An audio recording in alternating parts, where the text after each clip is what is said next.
సర్వలోకాలకు సృష్టికర్త, పరమ పవిత్రుడు, పరిశుద్ధుడైనటువంటి అల్లాహ్కు మాత్రమే శోభిస్తాయి. అంతిమ దైవ ప్రవక్త ముహమ్మదు రసూలుల్లా సల్లల్లాహు అలీహి వసల్లం వారిపై, గతించిన ప్రవక్తలందరిపై, ప్రవక్త ముహమ్మదు సల్లల్లాహు అలీహి వసల్లం వారి కుటుంబీకులపై, ప్రవక్త ముహమ్మదు సల్లల్లాహు అలీహి వసల్లం వారి ఉమ్మతులో సమస్త విశ్వాసులందరిపై అల్లాహ్ యొక్క శాంతి శుభాలు ఎల్లవేళలా కురియుగాక. ఆమీన్. సోదరులారా, మీరు జుమ్మాకి ముందుగానే వచ్చారు అల్హమ్దులిల్లా. మరి దీని పుణ్యం మీకు లభించాలంటే మీరు మాట్లాడుకుంటే మీ పుణ్యం వృధా అయిపోతుంది. లేడీస్లో ఎక్కువ జుమ్మా ప్రసంగం జరిగేటప్పుడు మాట్లాడుకుంటున్నారని విన్నాను. మీరు మజీదుకు వచ్చి కూడా లాభం లేదు. అదేదో ఇళ్లలోనే ఉండి మాటలు పెట్టుకుంటే సరిపోతుంది. మజీదుకు వచ్చి మాట్లాడటం అనేది ఇది పాపం. జుమ్మా రోజున మీరు మజీదుకు వచ్చింది పుణ్యం పొందడానికి, అల్లాహ్ దగ్గర మీరు ప్రతిఫలం పొందడానికి.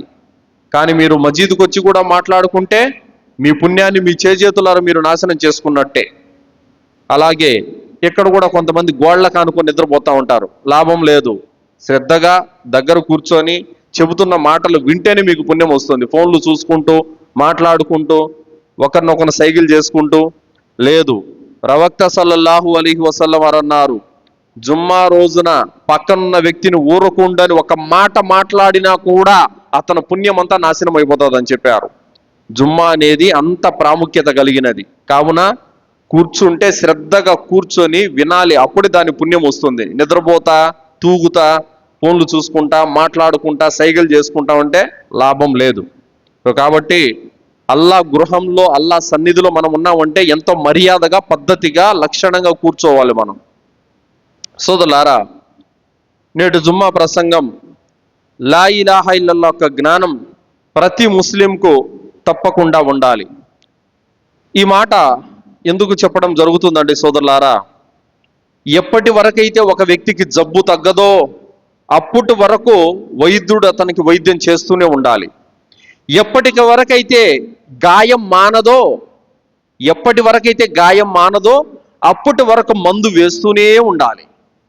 కావున ఒక ముస్లిం ఎప్పుడైతే షిర్క్ బిదాతు చేస్తూనే ఉంటాడో అప్పటి వరకు అతనికి లా ఇలాహా ఇల్లల్లాహ్ గురించి బోధిస్తూనే ఉండాలి. అందుకోసమే మక్కాలో 13 సంవత్సరాలు అల్లాహ్ సుబ్హానహు వ తఆలా తౌహీద్ బోధించాడు ప్రజలకి. కావున తౌహీద్ జ్ఞానం అనేది తప్పనిసరిగా ఉండాలి. లా ఇలాహా ఇల్లల్లాహ్ యొక్క జ్ఞానం అనేది తప్పనిసరిగా ముస్లిములకు ఉండాలి. సోదరులారా, అల్లాహ్ సుబ్హానహు వ తఆలా ఖురాన్లో సూర ముహమ్మద్ 19వ ఆయతలో తెలియజేశాడు, ఫఅలము అన్నహు లా ఇలాహా ఇల్లల్లాహ్. ఓ ప్రవక్త, ఆరాధనకు అల్లాహ్ తప్ప మరెవ్వరూ అర్హులు కారని నువ్వు బాగా తెలుసుకో అని తెలియజేశాడు. ఇదే విషయాన్ని ప్రతి ముస్లిం కూడా గమనించాలి. ఆరాధనకు అర్హుడు అల్లాహ్ ఒక్కడే, ఇంకెవరు కాదు. దీన్ని ఎలా అర్థం చేసుకోవాలి? ఒక భార్య తన భర్తను పిలుస్తుందంటే ఆమె పిలిచే ఆ పిలుపుకు అర్హుడు భర్త మాత్రమే. అర్థమైందా? ఒక వ్యక్తిని తన భర్తగా భావిస్తుందనంటే గనక ఆ భావన అనేది, ఆ పిలుపు అనేది తన భర్తకొక్కడే అంకితం, ఇంకెవరికి పిలవకూడదు. ఆ మాట నాన్న అనే మాట ఒక కుమారుడు తన కన్న తండ్రిని మాత్రమే పిలవాలి. ఎవరిని పడితే వాళ్ళని పట్టుకొని నాన్న అనంటే అది తప్పు అవుతుంది. అలాగే మీరు చేసే ప్రతి ఇబాదతు, ప్రతి ఆరాధన సృష్టికర్త అయిన అల్లాహ్కు మాత్రమే చెందాలి, ఇంకెవరికి చెందకూడదు. సోదరులారా, లా ఇలాహా ఇల్లల్లాహ్ను అర్థం చేసుకోండి. మీ సకల ఆరాధనలకు అర్హుడు అల్లాహ్ ఒక్కడే. ఏ సృష్టికర్త అయితే ఈ భూమిని, ఆకాశాలను, సమస్తాన్ని 6 రోజుల్లో తయారు చేశాడో ఆయనే మీ యొక్క ఆరాధనలకు అర్హుడు. ఏ సృష్టికర్త అయితే ఆకాశం నుండి నీళ్లను కురిపించి భూమిలో రకరకాల పంటలను మీకు ఇతర జీవరాశులకు సమకూరుస్తున్నాడో ఆయన మాత్రమే మీ ఆరాధనలకు అర్హుడు. ఏ సృష్టికర్త అయితే మాతృగర్భాలలో చీకటి పొరలలో నుంచి మానవులను తయారు చేస్తున్నాడో ఆ సృష్టికర్తే మీ ఆరాధనలకు అర్హుడు. ఏ సృష్టికర్త అయితే 7 ఆకాశాలపైన మహోన్నతమైనటువంటి సృష్టి సామ్రాజ్య పీఠాన్ని అధిష్ఠించి ఉన్నాడో ఆ సృష్టికర్తే మీ ఆరాధనలకు అర్హుడు. నీ ఆరాధన అందుకునేటటువంటి అర్హత ఒక విగ్రహానికి లేదండి. నీ ఆరాధన అందుకునేటువంటి అర్హత ఏ చిత్రపటానికి లేదు. నీ ఆరాధన అందుకునేటువంటి అర్హత ఏ దర్గాకు లేదు, ఏ సమాధికి లేదు. నీ ఆరాధన అందుకునేటువంటి అర్హత ఈ సృష్టిలో బహుదైవాలకు ఏ ఒక్కరికి కూడా లేనే లేదు. నీ ఆరాధన అందుకునే అర్హత ఏ స్వామీజీకి, ఏ బాబాకు, ఎవ్వరికి కూడా లేదు. నీ యొక్క సకల ఆరాధనలన్నింటికీ పరిపూర్ణమైన అర్హుడు అల్లా ఒక్కడు తప్ప ఇంకెవరు లేరు. ఈ విషయాన్ని అర్థం చేసుకోవాలి ప్రతి ముస్లిం. నేను నమాజ్ చేస్తున్నాను, నేను దువా చేస్తున్నాను, నేను కుర్బానీ ఇస్తున్నాను, నేను జిక్ర్ చేస్తున్నాను, ఇవన్నీ తీసుకోవడానికి అర్హుడు ఎవరు? అల్లాహ్ మాత్రమే. అంతే తప్ప మీరు ఒక విగ్రహం ముందు వెళ్ళి మీరు సజ్దా చేశారనుకోండి, మీరు చేసే ఆ సజ్దాకు ఆ విగ్రహం అర్హత కలిగి లేదు. మీరు ఒక చిత్రపటం దగ్గర వెళ్ళి దండం పెట్టారనుకోండి, మీరు పెట్టే ఈ దండం అర్హత అందుకునే అర్హత ఆ చిత్రపటానికి లేదు. కాబట్టి మీరు ఒక విగ్రహం దగ్గర బలి ఇస్తారు, కుర్బానీ ఇస్తారు, ఒక చిత్రపటం దగ్గర, ఒక సమాధి దగ్గర, ఒక దర్గాకి వెళ్ళి మీరు ఒక జంతువుని తీసుకెళ్ళి బలి ఇచ్చారనుకోండి, ఆ బలి అందుకునే అర్హత వాటికి లేదు. కావున ఇది అర్థం చేసుకోవాలి. నేను ఏ ఆరాధన చేసినా ఆ ఆరాధన అందుకునే అర్హత ఒక్క అల్లాకే ఉంది తప్ప ఇంకెవరికి లేదు అనే విషయాన్ని ప్రతి ముస్లిం కూడా తప్పనిసరిగా అర్థం చేసుకోవాలి సోదరులారా. ఎందుకంటే ఆ సృష్టికర్తే ఈ సమస్త లోకాలను సృష్టించాడు కాబట్టి. అల్లాహ్ సుబ్హానహు వ తఆలా సూర బకరా 29వ ఆయతలో తెలియజేస్తున్నాడు, హువల్లదీ ఖలక లకుమ్ మా ఫిల్ అర్ద్ జమీయా. ఆయనే ఈ భూమండలంలో ఉన్న సమస్తాన్ని మీకోసం సృష్టించాడు. ఆ అల్లాహ్యే భూమిని సృష్టించాడు, ఆ అల్లాహ్యే ఆకాశాలను సృష్టించాడు, ఆ అల్లాహ్యే మాతృగర్భాలలో నుండి పిండాలను బయటికి తీస్తున్నాడు, ఆ అల్లాహ్యే పుట్టిస్తున్నాడు, అల్లాహ్యే మరణింపజేస్తున్నాడు, అల్లాహ్యే వర్షాన్ని కురిపిస్తున్నాడు, అల్లాహ్యే ఈ సమస్త జీవులకు ఉపాధిని ప్రసాదిస్తున్నాడు. ఈ సృష్టిలో ఉన్నటువంటి వృక్షాలు గాని, సముద్రాలు గాని, పర్వతాలు గాని, ప్రాణమున్నది గాని, ప్రాణం లేని దానికి ప్రతి దానికి సృష్టికర్త అల్లాహ్ ఒక్కడే. మరి మీరు ఆరాధిస్తున్నటువంటి దైవాలు దేనికి సృష్టికర్తలు? దేన్ని పుట్టించారు? దేన్ని తయారు చేశారు? ఏ విధంగా వాళ్ళు ఆరాధనకు అర్హులు? అల్లాహ్ సుబ్హానహు వ తఆలా ఖురాన్లో తెలియజేస్తున్నాడు సోదరులారా, కుల్ అరఐతుం శురకాఅకుముల్లదీన తద్ఉన మిన్ దూనిల్లాహి అరూని మాదా ఖలకు మినల్ అర్ద్. ఓ ప్రవక్త, వారికి చెప్పు, అల్లాహ్ను వదిలి మీరు మొరపెట్టుకున్నటువంటి బూటకపు దైవాలు దేనికి సృష్టికర్తలు? వాళ్ళు దేన్ని పుట్టించారు? దేన్ని తయారు చేయలేదు. మరి దేనికి యజమానులు కానప్పుడు మరి ఆరాధనకు మాత్రం అర్హులవుతారా? తండ్రి బిడ్డకు జన్మనిచ్చాడు, అతనికి బట్టలు, అతని ఉపాధి, అతని ఆలనా పాలన ప్రతిదీ తండ్రే చూసుకుంటాడు కాబట్టి నాన్న. అర్థమైందా? పరాయి వాడు మనకి ఏమీ చేయలేదు కాబట్టి నాన్న కాడు. మనకు జన్మనివ్వలేదు, మనకు ఉపాధి పెట్టలేదు, మనకి సాకలేదు, సంతరించలేదు, ఏమి చేయలేదు కాబట్టి వాడు నాన్న కాదు. మనకు జన్మనిచ్చిన వాడు, మనకు తిండి పెట్టేవాడు, మనకు బట్టలు ఇచ్చేవాడు, మన ఆలన పాలన చదువు సంధ్య అన్ని చెప్పినవాడు నా తండ్రి అవుతాడు.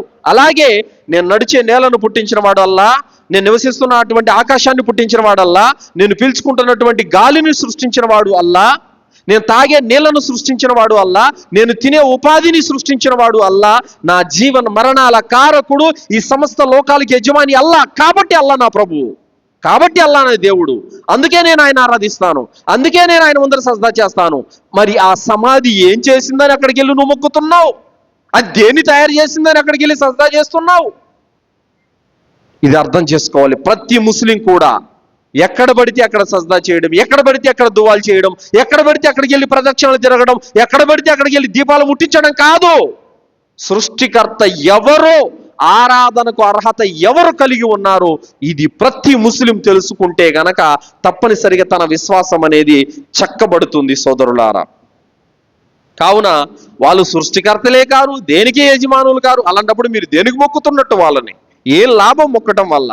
ఏమీ లాభం లేదు సోదరులారా.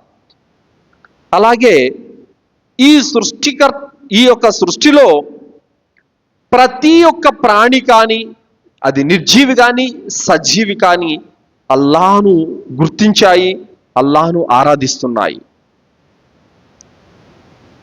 నిజంగా లా ఇలాహా ఇల్లల్లా యొక్క జ్ఞానము ఈ సృష్టిలో ప్రతి ఒక్క జీవికి ఉంది, మనిషికి తప్ప. అందుకోసమే ఈ సృష్టిలో ఉన్నటువంటి ప్రతిది కూడా అల్లాహ్ని ఆరాధిస్తుంది. అల్లాహ్ సుబ్హానహు వ తఆలా ఖురాన్ గ్రంథంలో సూరా రహ్మాన్ 5-6 ఆయతులు తెలియజేస్తున్నాడు. అషంసు వల్ ఖమరు బిహుస్బాన్ వన్ నజ్ము వశ్షజరు యస్జుదాన్. సూర్యుడు, చంద్రుడు, వృక్షాలు, నక్షత్రాలు ఇవన్నీ కూడా అల్లాహ్ ముందు సజ్దా చేస్తున్నాయి. ఏ విగ్రహం ముందర చేయటం లేదు, ఏ చిత్రపటం ముందర చేయడం లేదు, ఏ సమాధి ముందర చేయటం లేదు, ఏ ప్రతిమ ముందర ఇవి చెయ్యవు. ఒక్క అల్లాహ్కు మాత్రమే సజ్దా చేస్తున్నాయి. ఏవి? సూర్యుడు, చంద్రుడు, నక్షత్రాలు, వృక్షాలు. మరి అలాగే అల్లాహ్ తాలా అంటున్నాడు సూరా రాద్ 13 ఆయతులో వయుసబ్బిహు రఅదు బిహమ్ది. మరియు ఉరుము ఏదైతే ఉందో ఆ ఉరుము కూడా అల్లాహ్నే స్తుతిస్తుంది. వల్ మలాయికతు మిన్ ఖీఫతిహి. మరియు దైవ దూతలు కూడా అల్లాహ్ యొక్క భయంతో ఆయన్నే స్తుతిస్తున్నారు. అల్లాహ్ ఖురాన్లో మరీ తెలియజేస్తున్నాడు యుసబ్బిహు లహు మా ఫిస్ సమావాతి వల్ అర్ద్. ఈ భూమి ఆకాశాలలో ఉన్న సమస్త వస్తువులు కూడా అల్లాహ్నే ఆరాధిస్తున్నాయి. మీరు ఎప్పుడైనా చూసారా ఒక పక్షి ఒక విగ్రహం ముందర సజ్దా చేయడం? మీరు ఎప్పుడైనా చూస్తున్నారా? మరి అదే గనక దేవుడైతే ఎందుకు సజ్దా చేయదు? ఆలోచించండి. ఏ జంతువు అయినా సరే ఒక చిత్రపటం దగ్గర వంగటం మీరు ఎప్పుడైనా చూసారా? ఆలోచించండి. ఏ వస్తువైనా సరే, ఏ జీవైనా సరే, అది పక్షి కానీ జంతువు కానీ ఏదైనా సరే, ఒక సమాధి వద్ద కానీ, విగ్రహం వద్ద కానీ, చిత్రపటం వద్ద కానీ, బహుదైవాల వద్ద ఎక్కడైనా సరే తల వంచటం మీరు చూసారా? అవి తల వంచవు. తల వంచేది ఒక్క అల్లాహ్కు మాత్రమే. కానీ మనిషి ఎక్కడ పడితే అక్కడ మట్టితో చేసిన దాని ముందర మొక్కుతున్నాడు. కాటేసి పాము ముందర, గడ్డి మేసి జంతువు ముందర, చచ్చిపోయిన శవం ముందర, ప్రతి దాని ముందర తల వంచుతున్నాడు. కావున ప్రతి ముస్లింకు కూడా లా ఇలాహా ఇల్లల్లా యొక్క జ్ఞానం అనేది తప్పనిసరిగా ఉండాలి. ఈ జ్ఞానం లేకపోతే గనక ప్రతి ముస్లిము పరలోకంలో అల్లాహ్ వద్ద ఘోరంగా నష్టపోయేటటువంటి పరిస్థితి వస్తుంది. సోదరులారా, సులేమాన్ అలీహిస్సలాం వారి యొక్క కాలంలో, సులేమాన్ అలీహిస్సలాం వారి యొక్క ఆధ్వర్యంలో జిన్నాతులు, పక్షులు, జంతువులు అన్నీ కూడా ఆయన ఆధీనంలో ఉండేవి. హుదుహుదు పక్షి, వడ్రంగి పిట్ట అంటారు కదా, ఆ వడ్రంగి పిట్ట కనిపించలేదు. ఎక్కడికి వెళ్ళిందని సులేమాన్ అలీహిస్సలాం వారు ఆగ్రహం చెందారు. కానీ కొంతసేపటికి వడ్రంగి పిట్ట వచ్చింది. వచ్చిన తర్వాత, రాజా, నేను సభ అనేటువంటి ఒక జాతిని చూశాను. ఆ జాతి ప్రజలను ఒక రాణి పరిపాలిస్తుంది. ఆ రాణి, ఆ ప్రజలు సూర్యుడిని దేవుడిగా చేసుకొని మొక్కుతున్నారు. మీరు వెళ్ళి వారికి తౌహీద్ సందేశం ఇవ్వండి, అల్లాహే నిజ దేవుడని వాళ్ళకి చెప్పండి అని హుదుహుదు పక్షి చెప్పింది సులేమాన్ అలైహిస్సలాం వారికి. చూసారా, ఈ సృష్టిలో ఒక పక్షి అల్లాహ్ను వదిలిపెట్టి సూర్యుని దేవుడిగా మొక్కుతుంటే సహించలేకపోయింది, తట్టుకోలేకపోయింది. దీన్ని బట్టి అర్థమవుతుంది ఏంటి? పక్షులకు తెలుసు అల్లాహ్ దేవుడని. అర్థమైందా? మనుషులు సూర్యుడిని మొక్కుతూ ఉంటే తట్టుకోలేకపోయింది. మరియు అదేవిధంగా ప్రవక్త దావూద్ అలైహిస్సలాం వారు కీర్తనలు పాడేవారు, అంటే అల్లాహ్ను స్మరించేవారు. ఆయన స్మరించేటప్పుడు పర్వతాలు, పక్షులు కూడా ఆయనతో పాటు జిక్ర్ చేసేవి. అంటే పర్వతాలు మరియు పక్షులు ఇవి కూడా అల్లాహ్ను స్మరించేవి. పర్వతాలకు తెలుసు దేవుడు సృష్టికర్త అల్లాహ్ అని, పక్షులకు తెలుసు దేవుడు అల్లాహ్ అని. అందుకోసమే ఏ పక్షి కానీ, ఏ పర్వతం కానీ, ఏ సూర్యుడు, చంద్రుడు, నక్షత్రాలు, ఏ ప్రాణి కూడా, ఏ వస్తువు కూడా అల్లాహ్ను తప్ప ఇంకెవరిని దేవునిగా భావించదు సోదరులారా. కానీ మనిషి ముగ్గురు దేవుళ్ళు అంటాడు, ముక్కోటి దేవుళ్ళు అంటాడు, ఒకరినా ఇద్దరినా లెక్కలేనంత మందిని దేవుళ్ళుగా తయారు చేసుకున్నాడు. కావున సృష్టికర్తను గ్రహించండి. మీరు తయారు చేసుకున్నటువంటి దేవుళ్ళందరూ కూడా మీ చేత తయారు చేయబడినవి. మీరు చేయకుండా ఉంటే ఏది రాదు. మీరు చేశారు కాబట్టి అవన్నీ వచ్చాయి. కావున ఇక్కడ ప్రజలు అర్థం చేసుకోవాలి లా ఇలాహా ఇల్లల్లా యొక్క ఘనతను.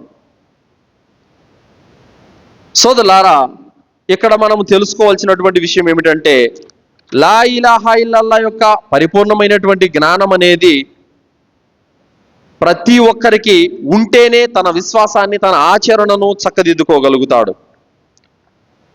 ఎవరైతే లా ఇలాహా ఇల్లల్లా యొక్క జ్ఞానం కలిగి ఉండి దానిపై ఆచరణ చేస్తాడో అలాంటి వాడిపైన నరకము హరామైపోతుంది.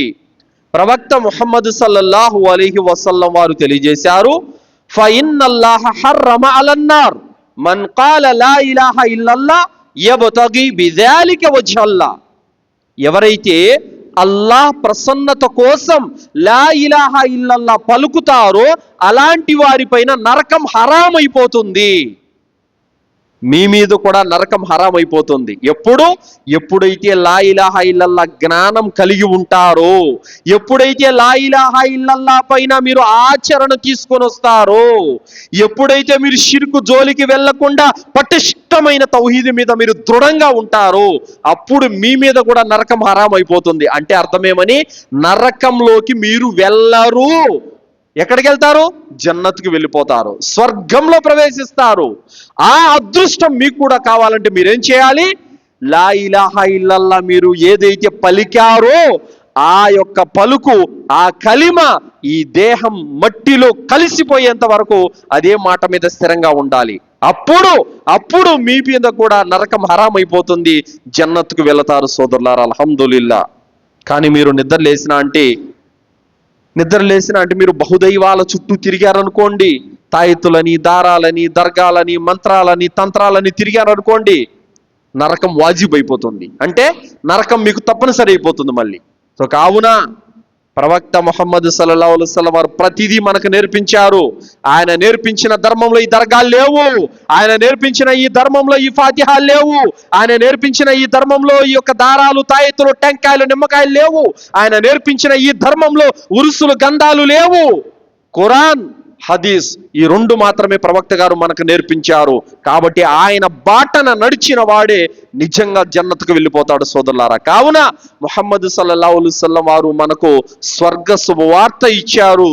లా ఇలాహా ఇల్లల్లా మీద ఎవరైతే స్థిరంగా ఉంటారో వారి కొరకు సోదరులారా,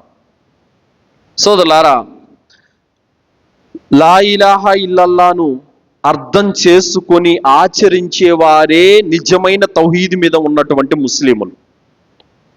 తౌహీద్ మీద ఉన్నటువంటి ముస్లిముల యొక్క ఘనత ఎంత గొప్పదో తెలుసా? ప్రవక్త ముహమ్మద్ సల్లల్లాహు అలైహి వసల్లం వారు తెలియజేశారు, మా మిన్ ముస్లిమిన్ యమూతు ఫయకూము అలా జనాజతిహి 40 రజులన్ లా యుష్రికూన బిల్లాహి షైఅన్ ఇల్లా షఫాఅహుముల్లాహ్ ఫీహ్. ప్రవక్త సల్లల్లాహు అలైహి వసల్లం వారు అన్నారు, ఎవరైనా ఒక ముస్లిం చనిపోతే అతని జనాజా నమాజు చదవటానికి ఎలాంటి షిర్కుకు పాల్పడినటువంటి పటిష్టమైన తౌహీద్ మీద ఉన్న 40 మంది వ్యక్తులు, 40 మంది ముస్లిములు అతని జనాజా నమాజ్ చదివితే గనక మృతుడు క్షమించబడతాడు. అల్హమ్దులిల్లా, అల్లాహు అక్బర్. ఎంత గొప్ప విషయం ఇది! ఎవరు? 40 మంది ముస్లిములు. ఎలాంటి ముస్లిములు? నికాసైన ముస్లిములు, తౌహీద్ మీద ఉన్న ముస్లిములు, లా ఇలాహా ఇల్లల్లా కలిమాను ఆచరించే ముస్లిములు 40 మంది జనాజా నమాజు చదివి మృతుడి కోసం దువా చేస్తే అల్లాహ్ తాలా చనిపోయిన మృతుడిని క్షమించి జన్నతుకు పంపుతాడు. అల్హమ్దులిల్లా. అంతటి ఘనత తౌహీదుకుంది సోదరులారా. మరి ఈ దారాలు, ఈ తాయెత్తులు, ఈ మూఢనమ్మకాలు, దర్గాలు, సమాధులని తిరిగే ముస్లిములు 4,000 మంది కాదు కదా, 4 లక్షల మంది జనాజా చదివినా మృతుడికి ఏమీ లాభం లేదు, రవ్వంత పుణ్యం కూడా రాదు, అల్లాహ్ మృతుడిని కూడా క్షమించాడు. కారణం ఏంటి? తౌహీద్, ఏక దైవారాధన అంతటి ఘనత కలిగినది సోదరులారా. మరి లా ఇలాహా ఇల్లల్లా అంటే ఏంటి? ప్రతి ముస్లిం చదివేస్తాడు అరబీలో లా ఇలాహా ఇల్లల్లా, లా ఇలాహా ఇల్లల్లా కలిమా అంటాడు. ఆ కలిమాలో ఉన్న అర్థం తెలుసుకోరా నాయన, కలిమాలో ఉన్న అర్థం తెలుసుకో. ఏంటి లా ఇలాహా ఇల్లల్లా అంటే? లా లేడు, ఎవరు లేడు, ఇలాహా ఆరాధనకు అర్హులు, ఇల్లల్లా ఒక్క అల్లా తప్ప. అంటే నువ్వేమంటున్నావు? అల్లా తప్ప ఇంకెవ్వరు దేవుడు లేనే లేడు అని అంటున్నావు. మళ్ళీ సమాధిలో ఉన్న దేవుడు అంటున్నావు. మళ్ళీ చర్చికి వెళ్ళి దేవుడు అంటున్నావు, మళ్ళీ మందిరానికి వెళ్ళి దేవుడు అంటున్నావు. ఇది అబద్ధం కాదు ఈ కలిమ? నువ్వు పలికే కలిమ అబద్ధం. అది నువ్వు నిజంగా నిజమే పలుకుతూ ఉంటే గనక లా ఇలాహ ఇల్లల్లా అల్లా తప్ప మరొక దేవుడు లేడు అన్నావు, ఈ మాట మీద కట్టుబడి ఉండాలి. సో కావున కలిమాను నిజం చెయ్యండి, కలిమాను హృదయంలో పెట్టుకోండి, కలిమాతో మీరు చిత్తశుద్ధి కలిగి ఉండండి, కలిమా పట్ల నిజాయితీ కలిగి ఉండండి. కావున మీరు ఏమంటున్నారు? లా ఇలాహ ఇల్లల్లా పలికారు, మీకే కష్టం వచ్చినా, ఏ బాధ వచ్చినా, ఏ సమస్య వచ్చినా మీరు అల్లా వైపునకి మరలాలి తప్ప బహుదైవాల వైపునకు మరలకూడదు సోదరులారా. కావున చెబుతున్నటువంటి మాట ఏమిటంటే, వీరికి అర్థం కావడం లేదు ఈ దర్గాలకు వెళ్ళడం షిర్కు, వీరికి అర్థం కావడం లేదు ఈ సమాధుల వద్ద ఆరాధన చేయడం షిర్కు, వీరికి అర్థం కావడం లేదు అక్కడికి వెళ్ళి వరాలు అడగడం షిర్కు, వీరికి అర్థం కావడం లేదు సమాధుల వద్ద సజ్దా చేయడం షిర్కు, వీరికి అర్థం కావడం లేదు ఆ సమాధుల వద్ద ప్రదక్షిణ చేయడం షిర్కు, వీరికి అర్థం కావడం లేదు ఆ సమాధుల వద్ద దీపాలు వెలిగించడం షిర్కు, వీరికి అర్థం కావడం లేదు అక్కడికి వెళ్ళి తాయితులు కట్టుకోవడం షిర్కు, వీరికి అర్థం కావడం లేదు అక్కడికి వెళ్ళి అంత్రాలు, తంత్రాలు, టెంకాయలు, నిమ్మకాయలు ఇవి తెచ్చి ఇండ్ల కట్టుకోవడం షిర్కు. ఏ వ్యక్తి అయితే ఒక్క అల్లాను మాత్రమే నమ్ముకుంటాడో అతను మాత్రమే తౌహీద్ మీద ఉన్నాడు. ఎవరైతే ఈ విధంగా బహుదైవాల వద్దకు వెళ్ళిపోయి తమ అవసరాల కోసం అక్కడ అడుగుతూ ఉంటాడో అతను ముమ్మాటికి అతను షిర్కు మీద ఉన్నాడు, బహుదైవారాధన అతను చేస్తున్నాడు, బహుదైవారాధనకు పాల్పడేవాడు ముస్లిం కాలేడు సోదరులారా. కావున లా ఇలాహ ఇల్లల్లాను అర్థం చేసుకోండి. లా ఇలాహ ఇల్లల్లాను అర్థం చేసుకోవడం అంటే ఏంటి? అల్లాను ఆరాధించడమే తౌహీద్ కాదు, అల్లాను ఆరాధించటంతో పాటు బహుదైవాలను తిరస్కరించాలి, పక్కన పెట్టేయాలి. అప్పుడే నీ లా ఇలాహ ఇల్లల్లా అనే కలిమాను నువ్వు అర్థం చేసుకున్నట్టు. లా లేరు, ఏం లేరండి. లా అంటే అర్థమేమని? లేరు. ఎవరు లేరు? బహుదైవాలు లేరు. ఇలాహా నేను చేసే ఆరాధనలకు ఇల్లల్లా ఒక్క అల్లా మాత్రమే. అర్థమవుతుందా? సో కాబట్టి అల్లా దేవుడని ఒప్పుకునే ముందర, అల్లా నీ ప్రభువు అని ఒప్పుకునే ముందర బహుదైవాలను కొట్టిపడేయాలి. అప్పుడే నువ్వు ముస్లిం అవుతావు. వాటిని కొట్టిపడేయకుండా నేను అల్లాను కూడా మొక్కుతాను, అవి కూడా మొక్కుతాను, నేను అల్లాను కూడా నమ్ముతాను, వాళ్ళను కూడా నమ్ముతాను అంటే ఈ భక్తి, ఈ విశ్వాసం, ఈ లా ఇలాహ ఇల్లల్లా అల్లా దగ్గర చెల్లదు. కావున సోదరులారా, చెబుతున్నటువంటి మాట ఏమిటంటే, ఏ వ్యక్తిలోనైతే షిర్కు ఉంటుందో అతని లా ఇలాహ ఇల్లల్లా అతని పలకటము, అతను లా ఇలాహ ఇల్లల్లా పలకటము అబద్ధము. అందుకే మీరు చూడండి, ఎవరైతే దర్గాలకు వెళ్ళి అలవాటు ఉంటుందో వాళ్ళు మందిరాలకు కూడా వెళ్తారు, వాళ్ళు చర్చిలకు కూడా వెళ్తారు, వాళ్ళకు తాయెత్తులు, దారాలు, జ్యోతిష్యం, మూఢనమ్మకాలు, వాస్తులు అన్నీ నమ్ముతారు. ఎవరన్నా పిలిస్తే వెళ్ళి తినేస్తారు, హలాల్ లేదు, హరాం లేదు, ఎక్కడికైనా వెళ్ళిపోతూ ఉంటారు, ఏదైనా తింటారు. అర్థమైందా? ఓ కట్టుబాటు, ఓ పద్ధతి, ఓ విధి విధానం దేన్ని పాటించరు. అదే అల్హమ్దులిల్లా లా ఇలాహ ఇల్లల్లా అర్థం చేసుకున్నవాడు ఎక్కడికి వెళ్ళడు, మందిరానికి వెళ్ళడు, ఒక చర్చికి వెళ్ళడు, ఒక దర్గాకి వెళ్ళడు, ఒక ఉరుసులు, ఫాతిహాలు, పేర్ల పండుగ దేని జోలికి వెళ్ళడు. అల్హమ్దులిల్లా 5 పూట్ల నమాజ్ చేసుకుంటాడు, రంజాన్ వస్తే రోజే పెడతాడు, స్తోమత ఉంటే హజ్ చేస్తాడు, ఉమ్రా చేస్తాడు, అంతే తప్ప మిగతా విషయాల జోలికి ప్రాణం పోయినా వెళ్ళడు సోదరులారా. ఇది లా ఇలాహ ఇల్లల్లాను అర్థం చేసుకోవడం అంటే. మరి మనం లా ఇలాహ ఇల్లల్లా పలుకుతున్నాం, అన్నీ చేసేస్తున్నాం, కలగా పొలగా మొత్తం మందే అన్నట్టుగా ఉంది పరిస్థితి.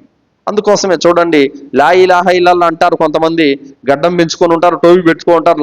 రాజకీయ నాయకులు కొంతమంది ముస్లిముల్లో వాళ్ళు ఏం చేస్తారంటే ఏ పండగ వచ్చినా అన్నింటిలోనూ దూరుతూ ఉంటారన్నమాట. రాజకీయ స్వార్థం, కుర్చీ కావాలి, దేవుని భక్తి, దేవుని విశ్వాసం వాళ్ళకి అవసరం లేదు, కుర్చీ కావాలి. కుర్చీ కావాలంటే ఏం చేయాలి? అన్నీ ఒకటే అనే దారిలో పోతా ఉంటారు. ఒక ముస్లిం అన్నీ ఒకటే అని ఎప్పుడు అనడు. ఇస్లామే కరెక్ట్, ఇంకేది కరెక్ట్ కాదు. అల్లానే దేవుడు, ఇంకెవరు దేవుళ్ళు కారు. ఇస్లామే మార్గం, ఇంకేది కాదు. ఖురానే గ్రంథం అని పలుకుతాడు ఒక ముస్లిం. అన్నీ ఒకటేలేండి, అందరు దేవుళ్ళు ఒకటే, అంతా ఒకటే. అంతా ఒకటే ఎలా అవుద్ది? ఎండపిండ బ్రహ్మాండాన్ని సృష్టించిన వాడు, మనిషి చేసుకున్న బొమ్మ రెండు ఒకటేనా? ఎలా అవుతుంది? దేవుడు పెట్టినటువంటి మార్గము, మనిషి పెట్టుకున్నటువంటి మతము రెండు ఒకటేనా? ఎలా అవుతుంది? దేవుడు పంపించినటువంటి గ్రంథము, మనుషులు రాసుకున్నటువంటి రాతలు రెండు ఒకటేనా? ఎలా అవుతుంది? దేవుడు పెట్టినటువంటి హలాల్ హరాం అనేటువంటి హద్దులు, మనిషి పెట్టుకున్నటువంటి మామూలు విషయాలు రెండు ఒకటేనా? ఎలా అవుతుంది? కాదు. దేవుడు పంపిన గ్రంథం సత్యం, దేవుడు పంపిన ప్రవక్త సత్యం, దేవుడు పలికిన పలుకు సత్యం. మనుషులు పెట్టుకున్న మతాలు, మనుషులు పెట్టుకున్న మార్గాలు ఎన్నటికీ సత్యం కాజాలవ సోదరులారా. కావున లా ఇలాహా ఇల్లల్లాను అర్థం చేసుకున్నటువంటి ఏ ముస్లిం కూడా షిర్కుకి ఎన్నటికీ పాల్పడడు. సోదరులారా, మీరు చూడండి, తినే విషయంలో, తాగే విషయంలో, వ్యాపారాల విషయంలో, పెళ్ళిళ్ళ విషయంలో, చావుల విషయంలో కొన్నింటికి ముష్రికులతో మనం పాల్గొనేటువంటి జాయిజ్ ఉంది అక్కడక్కడ కొన్ని విషయాల్లో.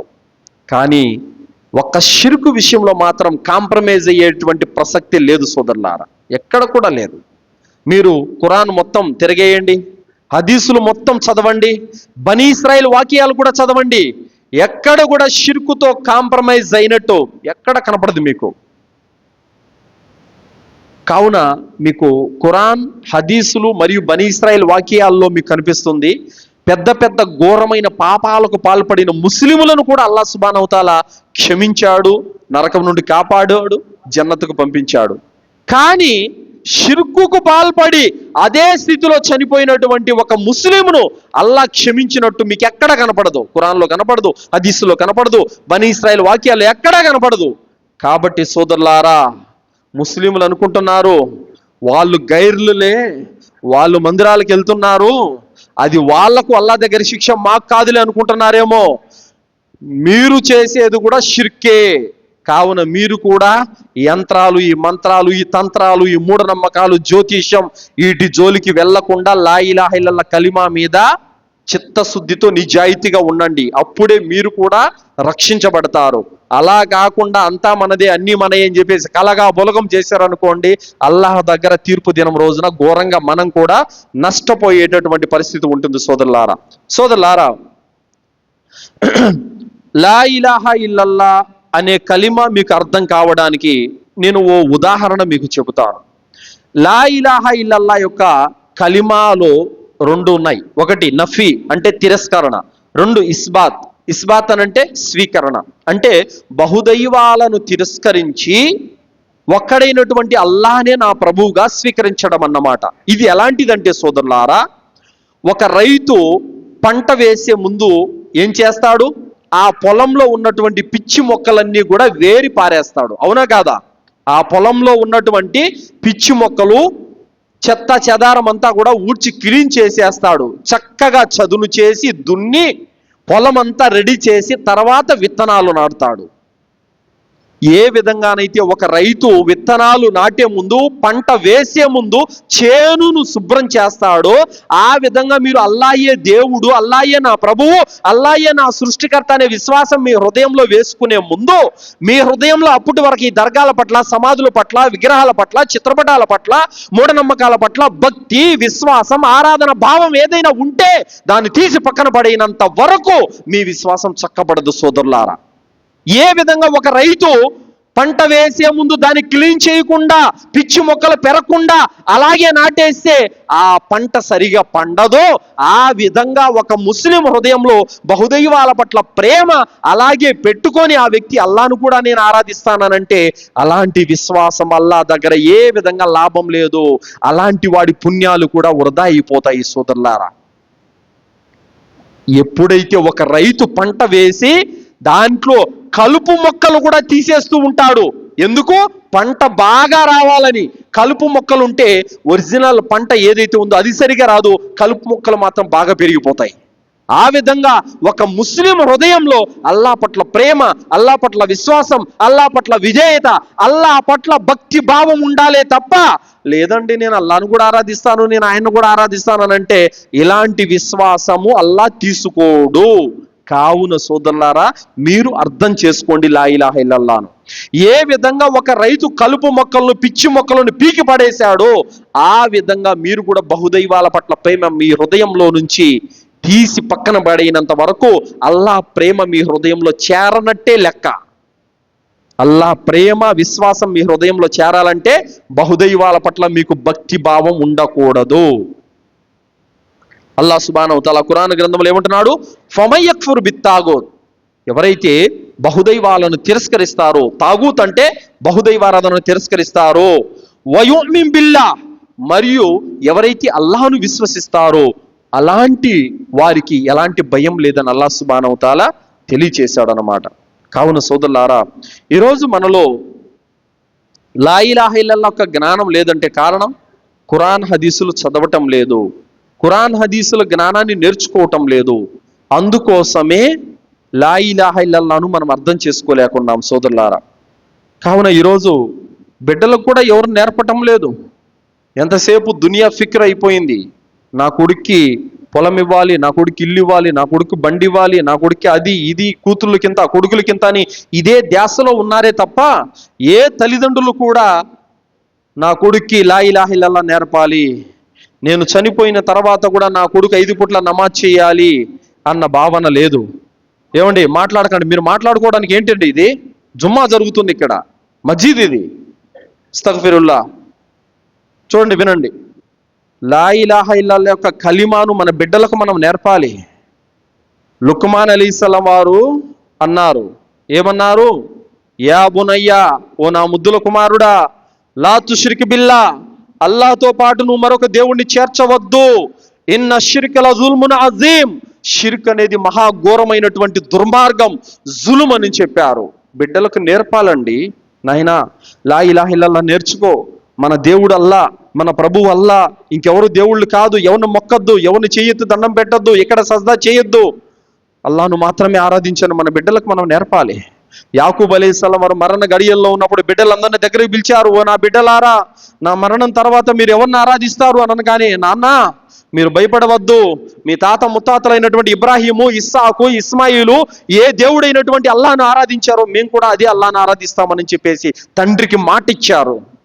మరి ఈరోజు మనము చనిపోయే ముందు నా కొడుక్కింత, నా కూతురికింత అని ఆస్తులు పంచుతున్నామే తప్ప, హరే నేను చనిపోతున్నాను, అల్లాహ్ను తప్ప ఇంకెవరిని ఆరాధించొద్దు, అల్లాహ్ను మాత్రమే ఆరాధించు, ఈ సృష్టికర్త అల్లాహ్ ఒక్కడే, ఏ విగ్రహానికి మొక్కద్దు, ఏ చిత్రపటానికి మొక్కద్దు, ఏ సమాధికి మొక్కద్దు, అల్లాహ్ను మాత్రమే ఆరాధించని ఏ తండ్రి అయినా తన బిడ్డలకు నేర్పుతున్నాడా? నేర్పాలి. లేదంటే వాడికి తెలియదు ఎవరిని మొక్కాలో, ఎవరిని మొక్కకూడదు, ఎవరిని పూజించాలో, ఎవరిని పూజించకూడదో ఏమి తెలియదు సోదరులారా. మనం నేర్చుకోవాలి, మన బిడ్డలకు కూడా తప్పనిసరిగా నేర్పాల్సినటువంటి అవసరము ఉంది సోదరులారా. కావున చెబుతున్నటువంటి మాట ఏమిటంటే, లా ఇలాహ ఇల్లల్లాహ్ మీరు ఏదైతే పలుకుతున్నారో ఆ పలుకులో నిజాయితీ కలిగి ఉండండి. లా ఇలాహ ఇల్లల్లాహ్ ఏదైతే మీరు పలుకుతున్నారో అది నోటి నుంచి కాకుండా హృదయం నుంచి వచ్చేలా మీరు విశ్వసించండి సోదరులారా. లా ఇలాహ ఇల్లల్లాహ్ పలుకుతున్నావు, దర్గాల దగ్గరికి వెళ్తున్నావు, లా ఇలాహ ఇల్లల్లాహ్ పలుకుతున్నావు, చర్చికి వెళ్తున్నావు, లా ఇలాహ ఇల్లల్లాహ్ పలుకుతున్నావు, విగ్రహం దగ్గర సజ్దా చేస్తున్నావు, లా ఇలాహ ఇల్లల్లాహ్ పలుకుతున్నావు, ఎక్కడో టెంకాయలు, నిమ్మకాయలు, మిరపకాయలు, జ్యోతిష్యం, వాస్తులను నమ్ముతున్నావు. ఎక్కడ లా ఇలాహ ఇల్లల్లాహ్?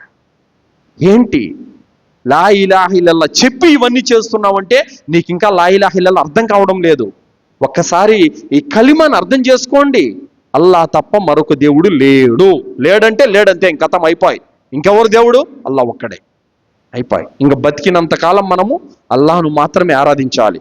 సో కావున సోదరులారా, మీ యొక్క పలుకు లా ఇలాహ ఇల్లల్లాహ్ ఏదైతే ఉందో అది మిమ్మల్ని జన్నతుకు తీసుకెళ్లాలంటే మీరేం చేయాలి? షిర్క్, బహుదైవారాధనకు దూరంగా ఉండాలి, మూఢనమ్మకాలకు దూరంగా ఉండాలి, ఈ వాస్తులు, శకునాలు, జ్యోతిష్యానికి దూరంగా ఉండాలి. మరీ దారుణమైనటువంటి విషయం ఏంటంటే, పిల్లలకు ఇతర దేవీ దేవతల యొక్క బిళ్ళలు కూడా మెళ్ళలో తగిలిచ్చున్నారండి ముస్లింలు. ఏమి దరిద్రమో చూడండి అసలు. పిల్లల మెళ్ళల్లో ఇతర దేవీ దేవతల బిళ్ళలు, కాయిన్స్ ఉంటాయి కదా, లాకెట్లు, అవి తగిలిస్తున్నారు. నువ్వేం ముస్లిం అయ్యా? ఇంక అసలు అల్లాహ్ను కాకుండా నువ్వు ఒక అమ్మవారు ఉంది, అల్లాహ్ కాకుండా మరొక దేవుడు ఉన్నాడని నువ్వు నమ్ముతున్నావంటే ఎక్కడ నీళ్ళు లా ఇలాహ ఇల్లల్లాహ్ ఉంది? ఆడ నువ్వు ముస్లిము, ఏ విధంగా నువ్వు ఇస్లాంలో ఉన్నట్టు? ఇంకా ఇస్లాంలో నువ్వు ఉండాలంటే, ముస్లింగా నీ జీవితం గడపాలంటే లా ఇలాహ ఇల్లల్లాహ్ అనే కలిమాను మనస, వాచ, కర్మణ, త్రికరణ శుద్ధితో దాన్ని పాటించాలి. అందుకోసమే లా ఇలాహ ఇల్లల్లాహ్ పలికినటువంటి సహాబీలు అగ్గిలో కాలి చావడానికనే సిద్ధపడ్డారే తప్ప బహుదైవాల పేరు తలవలేదు వాళ్ళు. లా ఇలాహ ఇల్లల్లాహ్ పలికిన ముస్లిములు కొరడాలతో కొట్టి హింసించినా కూడా మక్కా ముష్రికులు వాళ్ళు చావడానికి సిద్ధపడ్డారే తప్ప బహుదైవాల పేరు వాళ్ళు తలవలేదు సోదరులారా. అది విశ్వాసం అంటే. ఆ విశ్వాసం, ఆ నమ్మకం, ఆ భరోసా మనలో కూడా ఉంటే అప్పుడు లా ఇలాహ ఇల్లల్లాహ్ను మనం అర్థం చేసుకున్నట్టు. ఆ లా ఇలాహ ఇల్లల్లాహ్ రేపు మనల్ని జన్నతికి తీసుకెళ్తుంది సోదరులారా. కావున షిర్కు బిదాతు జోలికి వెళ్ళకూడదు. లా ఇలాహ ఇల్లల్లాహ్ కలిమాను అర్థం చేసుకొని మన జీవితం గడపాలి. అల్లాహ్తో నేను దువా చేస్తూ ముగిస్తున్నాను. విన్నటువంటి విషయాలపైన సదాచరణ చేసి సద్బుద్ధిని అల్లాహ్ మనందరికీ ప్రసాదించుగాక. అల్లాహ్ సుబ్హానహు వ తఆలా మనకి లా ఇలాహ ఇల్లల్లాహ్ అనే కలిమా పైన మరణించే సద్బుద్ధిని ప్రసాదించుగాక. అల్లాహ్ సుబ్హానహు వ తఆలా మనకు బ్రతికినంత కాలం లా ఇలాహ ఇల్లల్లాహ్ అనే కలిమా వెలుగులో జీవితం గడిపే భాగ్యాన్ని ప్రసాదించుగాక. అల్లాహ్ సుబ్హానహు వ తఆలా మనందరికీ ఖురాన్ హదీసుపై జీవితం గడిపే భాగ్యాన్ని ప్రసాదించుగాక. అల్లాహ్ మనల్ని షిర్కు నుండి, కుఫర్ నుండి, బిదాత్ నుండి, శైతాన్ యొక్క కీడుల నుండి, మహమ్మారి యొక్క రోగాల నుండి అల్లాహ్ మనల్ని అందరినీ రక్షించుగాక. అల్లాహ్ సుబ్హానహు వ తఆలా మనల్ని కబర్ శిక్ష నుండి కాపాడుగాక. అల్లాహ్ మనల్ని జహన్నం నుండి రక్షించుగాక. అల్లాహ్ మనకు జన్నతులో ఉన్నతమైన దర్జాలను ప్రసాదించుగాక. ఆమీన్. వాఖిరు దావానా అల్హమ్దులిల్లాహి రబ్బిల్ ఆలమీన్. బారకల్లాహు లనా వలకుం ఫిల్ ఖురానిల్ అదీమ్ వస్తగ్ఫిరుల్లాహి వలిసాయిరిల్ ముస్లిమీన్ ఇన్నహు తాలా జవాదుల్ కరీం.